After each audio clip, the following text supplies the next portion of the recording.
Hey YouTube, alright, it's Fuego Muy. I'm back with another video. So today, I have a really interesting one for you guys. I know you guys heard about the Titanic submersible that took over the news for the past couple of days. I was super interested in it. I just wanted to learn more. So today I'm gonna be reacting to a video just recapping the event and everything that happened. So since some people passed from this, it's a very sensitive topic, so definitely want to cover it with some attention towards that. So let's not make too many jokes or anything like that. Let's be respectful to those who passed. Oh, and as always, remember to like, comment, subscribe, all that stuff, so I keep pumping out great content for you guys. It was an international search and rescue operation that captivated the world. They've got a lot of people heading over there and helping, but the field in which they're looking is massive. But these voyagers in the deep were taking a terrible risk. Anyone in the exploration business of the deep sea expected this to happen. We knew this was going to happen at some point along the way. The promise of adventure at this fabled site would end in disaster. My worst fears, as of Monday, have now been realized. 2 friends of mine are gone.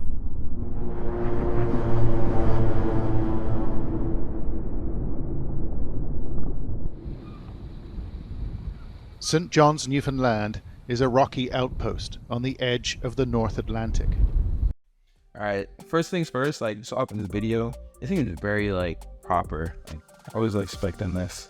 This looking very, I don't know, in the moment, just really investigative journalism we're getting right here. So I'm kind of appreciative about the video. I've never watched a video by Sky News. Don't know too much about them, so pretty interested in that. If you guys know anything about Sky News, leave me a comment, let me know what they're on. Maybe I should react to more of their videos.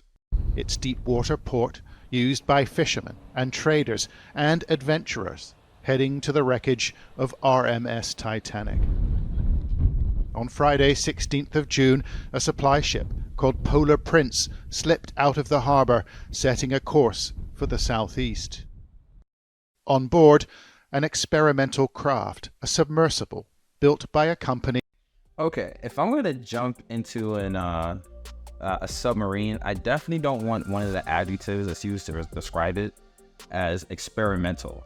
You know, that would throw me off completely. But you know, some people are just more adventurous than me. I'm definitely not the most adventurous kind of person. Yeah, experimental is not one. They can even, if it was described as, I don't know, futuristic, that would be better. But experimental, yeah, you can miss me on that one. I'll spend my $250,000 somewhere else. Because that's a whole nother thing. Each ticket for this trip costed $250,000. Not a fun experience. Definitely not. Called Ocean Gate. Their revolutionary structure, called Titan, would make the ocean depths accessible to all. The hull, made from carbon fiber with titanium ends, and it boasted the largest viewport on the market. The founder was a maverick engineer called Stockton Rush. I'd like to be remembered as an innovator. I think it was General MacArthur said, "You're remembered for the rules you break." And I've broken some rules to make this. I think I've broken them with logic and good engineering behind me. The carbon fiber and titanium, there's a rule you don't do that. Well, I did. But a trip on Titan came at a price. You know the saying, rules are meant to be broken? Sometimes they're not. Sometimes the rules are there because other people have paid the price for those rules. And unfortunately, the people on board this sea craft, they're the people who paid the price. I would hope that he went in there with the best intentions. Obviously, they don't want anyone to, pass or any, serious calamities to happen from this. But, the proof is in the pudding. When it comes to, innovation, you can't do it while taking people's lives in jeopardy. So I hope other people who are inventors and want to create new things and new experiences, they learn from this. You always got to be safe while you're innovating. Around $250,000 per ticket. And joining Mr. Rush on this trip to the Titanic were the following self-described mission specialists. Briton Hamish Harding, he'd made a fortune as an aviation broker in Dubai. Paul-Henri Nagelet, a French adventurer who helped to run a company that exhibited items recovered from the site of the Titanic. And they were joined by a father and son, businessman Shahzada Dayoud and his 19-year-old son Suleiman, both British citizens. Yeah, that's pretty sad. These are the people who were on board when everything happened. Yeah, it sounds like they're all from more adventurous backgrounds, so this was kind of right up their alley. It makes sense. It wasn't just like some like soccer moms who wanted to do something new for the weekend. Looks like the youngest one was this guy over here, the 19-year-old. Yeah, he's going for his dad, I guess. Really sad, because it was also Father's Day weekend. So unfortunate, really unfortunate. Shahzada's sister said the trip was really important to her brother. It was a Father's Day thing. It was a bonding experience. And, he wanted the adventure of a lifetime, just like his father did, because his father wanted it. And that was Sulti all the way. He would do anything for anyone. We've traced the supply ship's movements with Marine Tracker. The Polar Prince, with the submersible on board, took 46 hours to reach the site of the Titanic, 380 miles from St. John's. But when they arrived, the weather was poor, something Hamish Harding wrote about on Instagram. The worst weather in Newfoundland in 40 years, he said, but a weather window has just opened up and we're going to attempt a dive tomorrow. They planned to make their descent at 4 a.m. on Sunday, but the start time was delayed. They began the dive at 8. These pictures, taken from the Polar Prince, are the last images we have of the vessel. 1 hour and 45 minutes later, Polar Prince lost contact with the vessel. Almost 10 hours later, the supply ship raised the alarm, informing the U.S. Coast Guard that Titan had gone missing. Okay, so just thinking about that. So 2 hours into it, yeah, so I don't know anything about diving and how that kind of stuff should operate. But let me just recap the events. So 2 hours into the dive, they lose contact.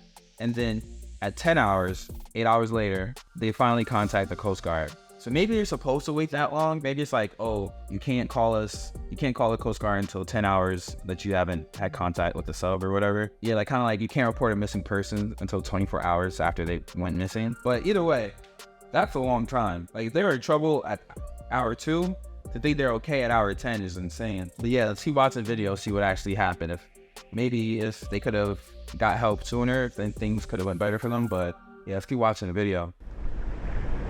Nobody had ever dealt with a situation like this.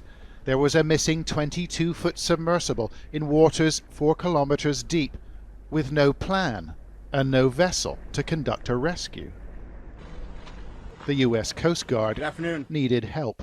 This is a complex search effort which requires multiple agencies with subject matter expertise and specialized equipment. The Canadians offered planes, the French had equipment, and the British personnel, and a host of private companies offered support, but the weather was atrocious. On the first day of the search, ships and planes reported zero visibility.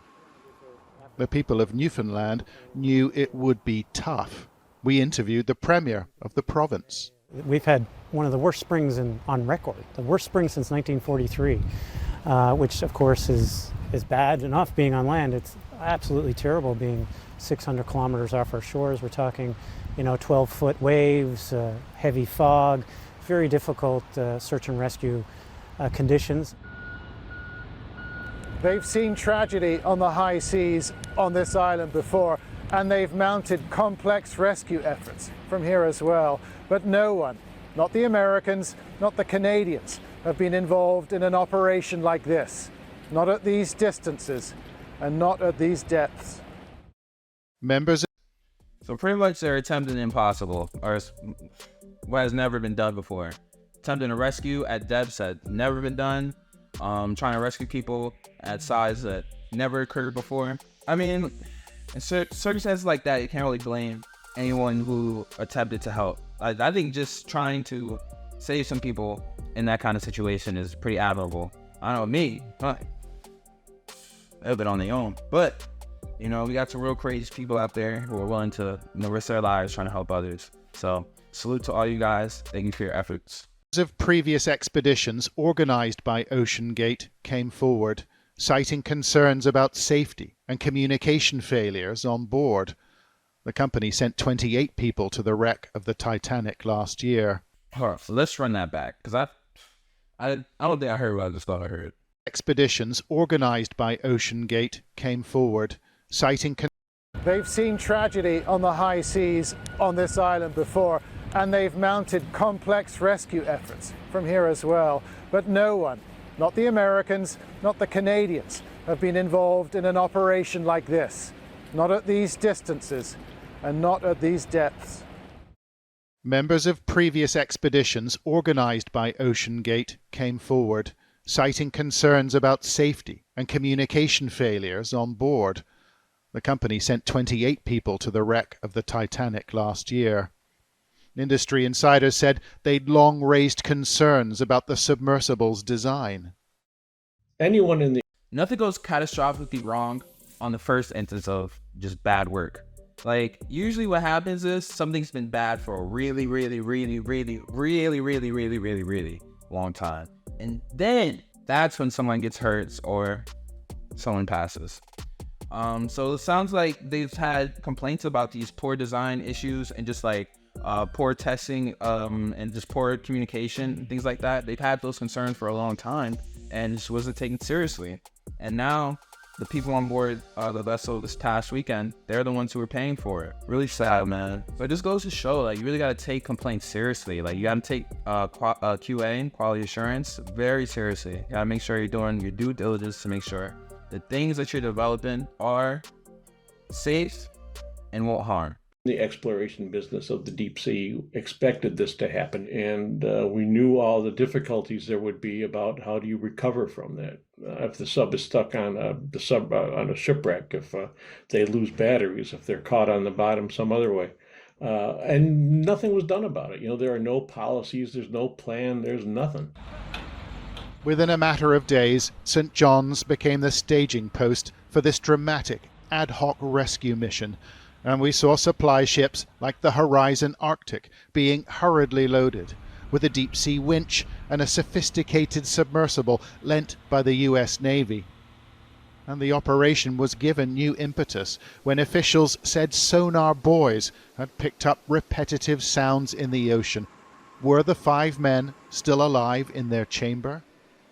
A friend of P.H. Najolet said the French explorer could keep them alive. I believe it can be one of the solutions to this situation. Right. You believe that even now, do you? I believe till the last moment. Specialist equipment like deep-sea submersibles, or ROVs, began to arrive at the search site, one brought by French research ship L'Atalante. Still, officials knew that Titan's oxygen supply would be virtually depleted if the vessel was intact. But the owners of its supply ship, the Polar... Yeah, so I think this just goes back to show that people are just hopeful, just really optimistic, hoping that things have gone wrong, but hopefully the people on board were okay, and the ship was okay, and you know, based off the oxygen supply, they had a time window to still try to save them. Yeah, I think that's just kind of like people just being really optimistic and not really taking the situation at face value, which in that scenario, that's all you can do. You know, you don't want them to just expect the worst. But yeah, let's keep watching the video. The Prince remained optimistic. The Polar Prince lost contact with the submersible on Sunday morning. I mean, realistically, how optimistic are you that you will find the submersible and rescue the men on it? The equipment that's been mobilized for this is the finest in the world, the most capable in the world. We have to hold out hope. I think, as you're aware, there's still life support available on the submersible, and we'll continue to hold out hope until the very end. On Thursday afternoon, 4 days after Titan had been reported missing, the US Coast Guard released a message on social media. A debris field was discovered within the search area by an ROV near the Titanic, it said. Experts are evaluating the information. I think this... Okay, the fact that the Coast Guard is releasing information on Twitter was kind of funny. I mean, I'm guessing they contacted the relevant parties beforehand, like personally, maybe through like phone calls or emails or whatever. But on Twitter, thanks for Elon, you know, it's helping us get that information. This is significant. I think it is highly likely to be very significant. David Mearns is a rescue expert. Sky's Mark Austin was interviewing a deep-sea specialist called David Mearns at that moment, and he'd received his own information directly from the search area. It's being relayed from the ships to the president of the Explorers Club, who's been across this entire thing for the past several days, that what has been found in terms of debris is the landing frame and also a rear cover. So it means the actual hull hasn't yet been found, but two very important parts of the whole system have been discovered, and that would not be found unless it's fragmented. It was a difficult moment for Mr. Mearns. He had a close relationship with Hamish Harding and P.H. Nagelet. My worst fears, as of Monday, have now been realized. And the only thing is we've gone through these 4 days of concern and worry and hope and praying that the outcome would be different. So, yeah, two friends of mine are gone. This morning. Yeah, so I mean, that must have been a pretty hard moment to like learn that people, you really care for, friends you have, or I think it's our friends, they have passed on like live TV. Yeah, that must have been hard to come to the realization. But I think, especially if he's as knowledgeable about the field as he is, he probably knows that the chances of them still being okay are probably pretty slim. That's one thing when you're like in these kinds of fields, these technology fields, art of science, STEM related fields. You have a unique grasp on chances and what's more likely to happen in certain scenarios. Probably the rational part of him knew it was a low chance, but the human part of him just was holding out hope. So yeah, it sucks that this is the situation he got left with. An ROV, or remote operated vehicle, from the vessel Horizon Arctic discovered the tail cone of the Titan submersible approximately 1,600 feet from the bow of the Titanic on the seafloor. The debris is consistent with the catastrophic loss of the pressure chamber. Upon this determination, we immediately notified the families. Coast Guard officials were unable to say whether they'd be able to recover the bodies. The aunt of 19-year-old Suleiman Daoud said her nephew didn't even want to go. Suleiman, he had a sense about things, and he had a sense that this was not okay, and he was not very comfortable about doing it.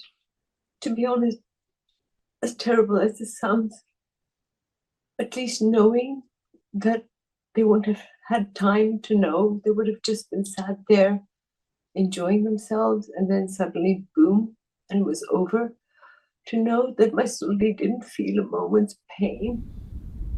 Adventure tourism has its Yeah, that's a whole nother thing. Like, they didn't have to suffer. I do agree that that's probably a better outcome than maybe them being able to just trapped down there and no one be able to save them, and they just run out of oxygen. And who knows what that could have turned out. That could have been a pretty insanely crazy experience. But to know that they just kind of there 1 second, gone the next, at least you get some comfort in that. Limits, and those who offer such experiences will face greater scrutiny and inevitably regulation.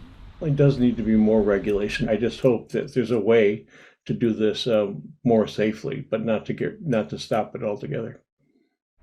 Titan's crew held a passion for exploration. See, regulation is a hot topic in anything technology related. Fields that aren't regulated, they usually have more innovation, but with the innovation comes more dangerous practices. So people trying to cut corners, trying to do anything they can to get a leg up on the competition. Like here, for the Ocean Gate, this guy, he was doing stuff you're not supposed to do for submersible engineering, and because of that, this whole scenario happened. Not all regulation is good regulation. Like, you have someone regulating that has ulterior motives, maybe they're backing a certain company or a certain process that'll make them more profitable, or maybe they're just not knowledgeable and they're just taking their own experiences and just throwing that onto the certain fields. Yeah, that's not a help, it's a hindrance. So regulation is a fine balance. Yeah, I do hope that the right steps are taken in some way so something like this doesn't happen again. But yeah, the fact that this kind of captured the world is crazy. Which has ended at the bottom of the sea, their resting place now shared with those who lost their lives on the Titanic. It may be prudent to leave them where they are. John Sparks, Sky News, St. John's, Newfoundland. That's pretty wild. Yeah, just the thought that they came down there to see the ruins of the Titanic, and now they're a part of those ruins. That's pretty morbid. Pretty wild to think about. But that was a really cool, informative video that we got to watch. Thanks, Sky News. I hope you guys liked my reaction to it, my coverage of this. If you have any other things you want me to react to or to take a look at, let me know. Leave a comment, like, message, all that kind of stuff. Definitely making more content in the future. Yeah, I guess that's it. All right, catch you guys later.